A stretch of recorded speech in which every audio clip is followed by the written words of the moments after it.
Hello guys, dito na naman ako sa bukid namin. Ayan, naguna na naman ako guys. Ayun na naman yung nalinis ko doon.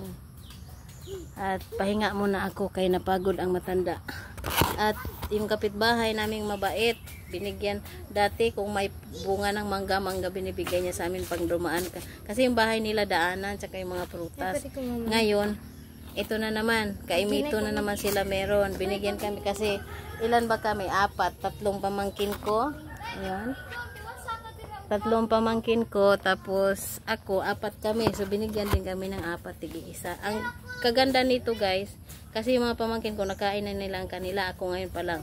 Sabi nila, matamis daw. Tapos, ang isa sa isang ganito, 2 piraso lang yung buto. Kaya sabi ko, ipunin nyo yung buto, itanim natin. Kasi, napakaganda kung ganun. So, ito na nga. Charan! Tikman natin. Gusto ko tong paanuhin gas, pasanayin, padamihin.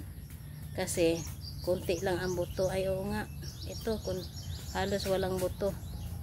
Yung pamangkin kong isa, 1 piraso lang daw yung buto. Yung isa 2, yung isa 3. Sa akin, di ko alam. Ang nakita ko 3. 1, tapos yung 2, 3. So, tikman ko na. Ay, oo nga. Nung nakaraan, bumili akong kaimito. Kulay puti. Madaming buto, hindi gano'ng matamis. Ito, sobrang tamis. At ito, may nakita na akong buto. So, pang-4 na. So, 4 na buto.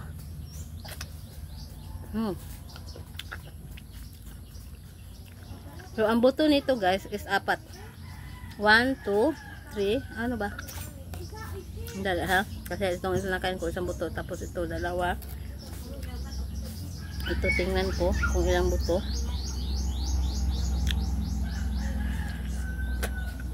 Ay. 3 lang guys. 3 lang ang buto. So, isa-isa.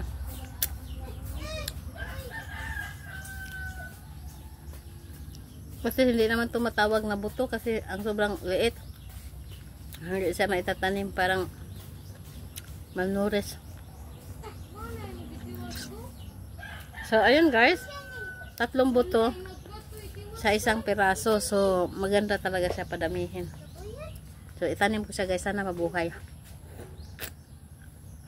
Kasi tagulan pa naman.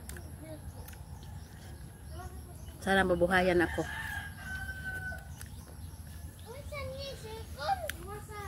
Para na lang sa mga pamangkin ko, sa anak ko.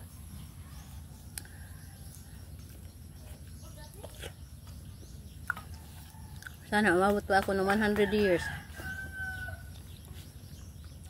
Unsa man na yung ipangkoy-koy? Ayun guys, tapos na akong kumain. 2 buto lang guys. Ito lang 2 buto sa isang ano, kaya itanim ko siya guys.